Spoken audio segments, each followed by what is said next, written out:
ये 33% ला रहे हैं, हम तो कह रहे हैं 50% कर दो, लेकिन 50% करो तो कम से कम जो वंचित शोषित जो समाज है, जिसका सबसे बड़ी आबादी है, लगभग 50 से 60% जिसकी आबादी है, उन महिलाओं के लिए आपने जो है आरक्षण नहीं दिया। पिछड़ा वर्ग, ओबीसी वर्ग, ईबीसी, अति पिछड़ा, माइनॉरिटीज का आप खा गए। इसीलिए लाया जाता कि जल्द से जल्द जो है लोगों को इसका फायदा पहुंचे, लेकिन इसमें कोई तय ही नहीं है, कोई टाइमलाइन दिया ही नहीं गया कि कब इसका फायदा मिलेगा लोगों को। तो वैसी महिलाओं को भी मिलना चाहिए जो गांव में बसती है, जो वंचित समाज से है, शोषित समाज से है। उन महिलाओं को भी प्रतिनिधित्व का मौका मिलना चाहिए, और हमारे नेता ने ये करके दिखाया। भगवतिया देवी जो पत्थर तोड़ने वाली महिला थी, उनको भी लालू जी ने जो है एमपी बनाने का काम किया। मुन्नी रजक अभी हाल में जो कपड़ा धोने वाली जो समाज से आती है, उनको एमएलसी बनाने का काम किया। तो हम लोग तो पुरजोर पक्षधर हैं, और हम लोग तो ये भी चाहते कि 50% हो जाए। तो वैसी महिलाओं को भी मिलना चाहिए जो गांव में बसती है, जो वंचित समाज से है, शोषित समाज से है। उन महिलाओं को भी प्रतिनिधित्व का मौका मिलना चाहिए, और हमारे नेता ने ये करके दिखाया। भगवतिया देवी जो पत्थर तोड़ने वाली महिला थी, उनको भी लालू जी ने जो है एमपी बनाने का काम किया। मुन्नी रजक अभी हाल में जो कपड़ा धोने वाली जो समाज से आती है, उनको एमएलसी बनाने का काम किया। तो हम लोग तो पुरजोर पक्षधर हैं, और हम लोग तो ये भी चाहते कि 50% हो जाए। कि ओबीसी को आरक्षण नहीं मिला। हम आरएसएस प्रमुख का भी बयान देखते हैं कि पिछड़े दलितों के साथ अभी भी निराशा तो है ही भाई। और प्रधानमंत्री खुद को बोलते हैं लोगों में निराशा। अरे ये सब बकवास की बातें हैं, बोलने की कथन और कथनी में इनका भारी अंतर है। ये लोग हमेशा से पिछड़ा विरोधी रहे, और ये मानसिकता जो है इनके महिला आरक्षण बिल में जो है छलकता हुआ दिख रहा है। तो इसलिए सब लोग जो है इस बात को तो उठा ही रहा है। और आखिर क्या वजह है कि भाई इसमें महिलाओं, अति पिछड़ा हो या पिछड़ा या माइनॉरिटी महिलाओं को इन्होंने आरक्षण नहीं दिया? तो जाहिर सी बात ये नहीं चाहते कि उस वंचित शोषित समाज की महिला भी यहाँ आए, पार्लियामेंट आए। लोकतंत्र का जो मंदिर है, जो सबसे बड़ा मंदिर है देश का, लोकतंत्र का, वहां ही पहुंचे, अपनी बात रखे, अपने समाज की बात रखे, ताकि उनके समाज का कल्याण हो सके। तो ये तो पूरी तरीके से छलने का काम कर रहा है। इसलिए हम बोल रहे हैं इस बात को कि ओबीसी वर्ग जो है लड़ाकू वर्ग है। अगर इनके 60% हक को ये छीनेंगे तो ईंट से ईंट ओबीसी बजा देगा। सर, एक और सवाल को डाइल्यूट करना जानते हैं। जो मेन एजेंडा है उसको जो है आने नहीं देना, करप्शन का इतना बड़ा आरोप इनके ऊपर लग रहा था, उसको इन लोगों ने छुपाने का काम किया। और जिस हिसाब से विपक्ष के लोग गोलबंद हो रहे हैं, जो इंडिया नाम हम लोगों ने तय किया, तो इनको उससे भी परहेज होने लगे। तो ये सारी चीज़ों को इधर करके फिर भी अगर महिला आरक्षण के लिए कोई बात लाई जा रही है तो इम्प्लीमेंट तो तुरंत होना चाहिए, लाभ तुरंत मिलना चाहिए। ये तो ऐसे ही पुराना जो नागरिक वाला जो बिल था, वैसे ही बिल ला करके पास करा लिया, लेकिन कुछ हुआ नहीं। ये केवल लगता है कि जुमलेबाजी के लिए ये लाया गया है। लेकिन अगर वाकई में भारत सरकार चाहती थी तो सबसे पहले भाई सेंसस कराते, लेकिन सेंसस तो कराया नहीं। 2 साल ऐसे ही लेट हो गया।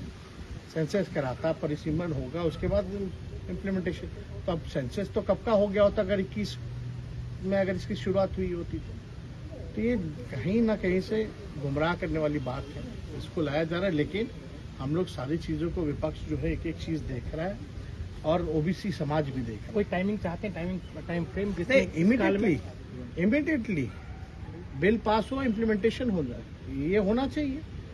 ओबीसी के लोग कि ये छलने का काम कर रहे हैं। तो ओबीसी जो है सारी चीज़ों को देख रहा है, और अपने अधिकार को लेना वो जानता है।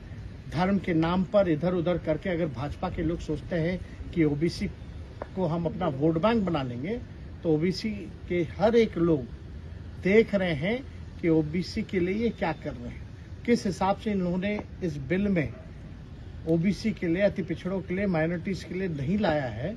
तो ये अपना अधिकार छीनना जानते हैं। कोई गुमान में ना रहे कि जो है इस तरह से उधर हेर फेर करके इन सबको जो है वोट बैंक बना ले।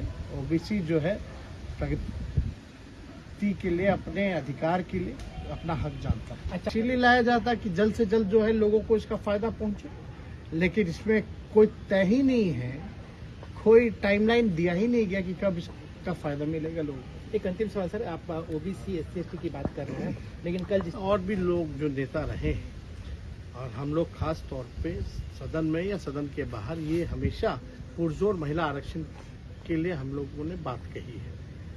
ये 33% ला रहे हैं, हम तो कह रहे हैं 50% कर दो, लेकिन 50% करो तो कम से कम जो वंचित शोषित जो समाज है, जिसका सबसे बड़ी आबादी है, लगभग 50 से 60% जिसकी आबादी है, उन महिलाओं के लिए आपने जो है आरक्षण नहीं दिया। पिछड़ा वर्ग, ओबीसी वर्ग, ईबीसी, अति पिछड़ा, माइनॉरिटीज का आप खा गए।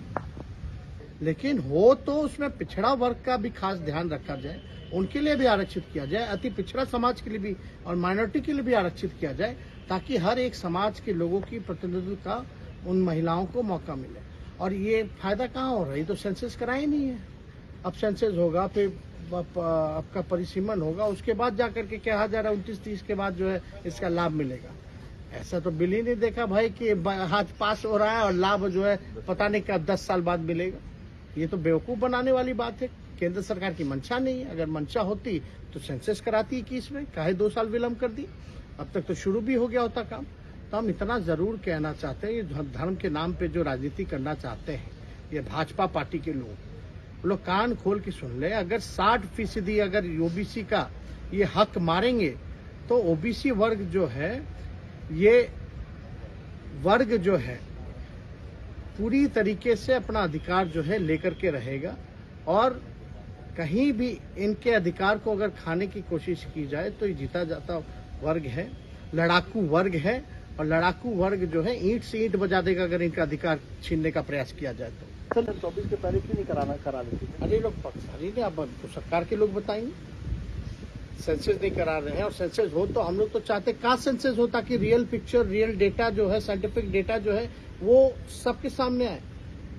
किसकी कितनी आबादी है वो सारा चीज पता चल जाएगा ना। हम लोग तो चाहिए, पूरा विपक्ष जो है इस बात को उठा रहा है।